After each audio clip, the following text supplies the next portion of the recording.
Greetings, and salutations, beautiful people in the beautiful world. It is me, he is I am him, Zach Latimer, Z-Lat, and welcome back to another segment of Right and Exact. Shout out to a new nation and shouts out to you, man. Thank you for tuning in. I understand you could be doing a lot of other things with your time, energy, and efforts right now, but you are spending it with me, and I appreciate that. I am grateful. So thank you for tuning in. Today, what I want to talk about and build on is ethics. The word ethics, man. I want to build on that today. So I looked up the word ethics, and the word ethics is defined as the moral principles that govern a person or group.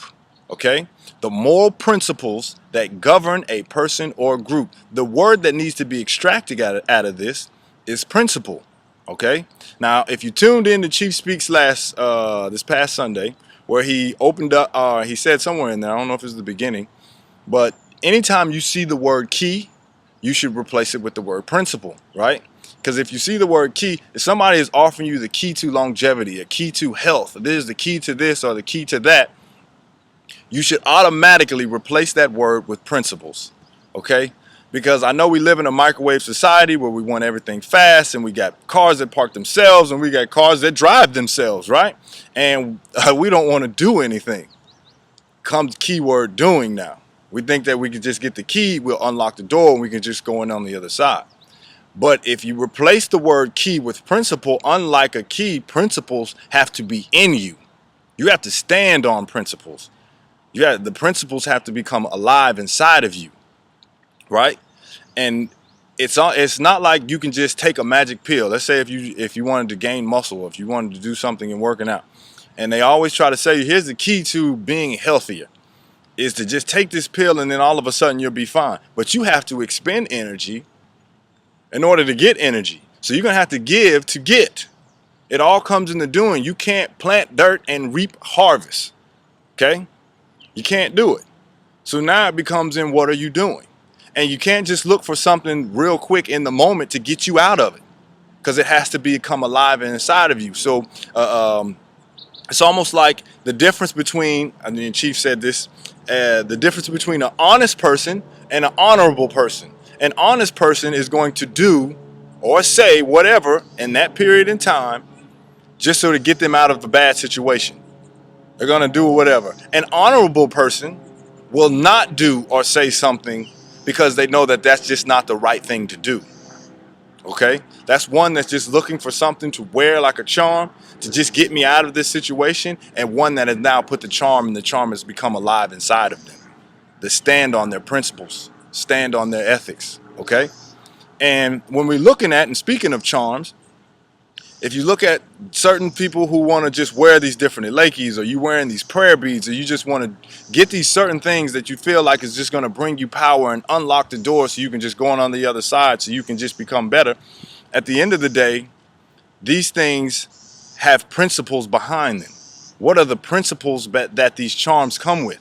And if you put these principles inside of you, then your natural position and your natural posture of your life will be a charm. You will become a charm. Your ethical structure will allow you to get through certain doors.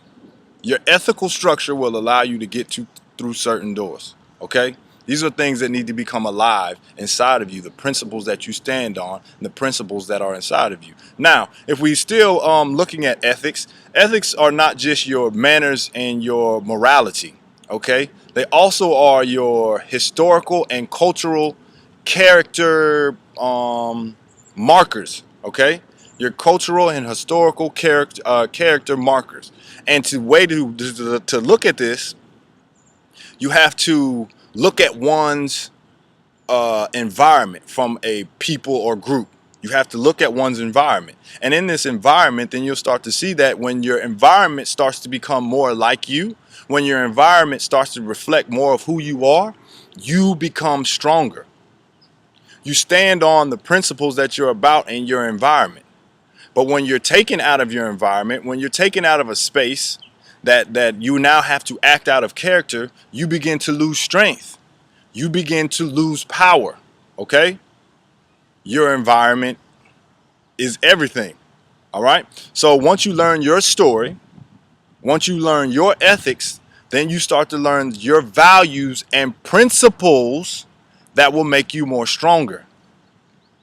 All right, now two examples of this. One is, have you ever seen and been in the house of somebody, and when you're in there, they're just being themselves. They're just being talkative. They're being, they're dancing. They're being funny. They're doing this. They're doing that, and then all of a sudden you take them somewhere else. You take them to like a house party or whatever, and they're just in the cut, just chilling.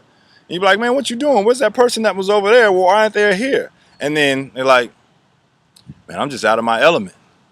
When you get out of your environment, then it's harder to stand on your principles, right? And then you start to lose your strength and your power. Another way to look at this is in the sports world.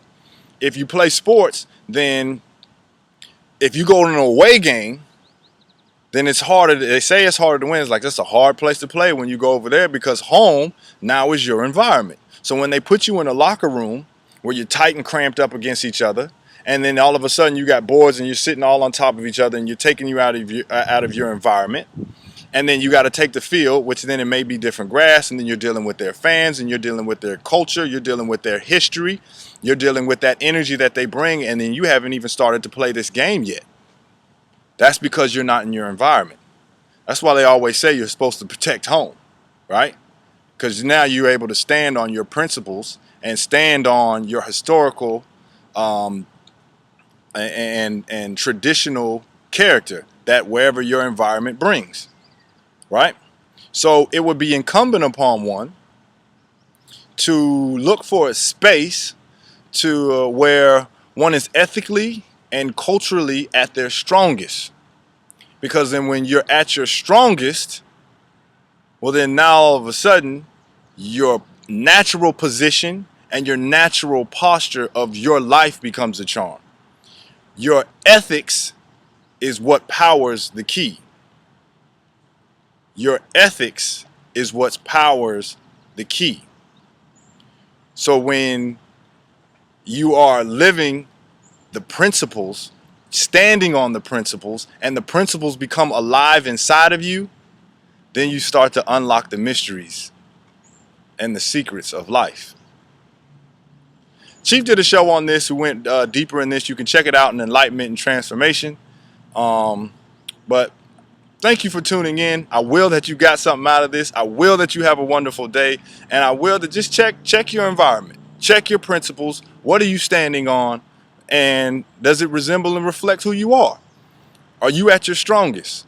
And are these things inside of you, or are you looking for something to put on you to just get out of it? Have a wonderful day, and I'm out. Deuces.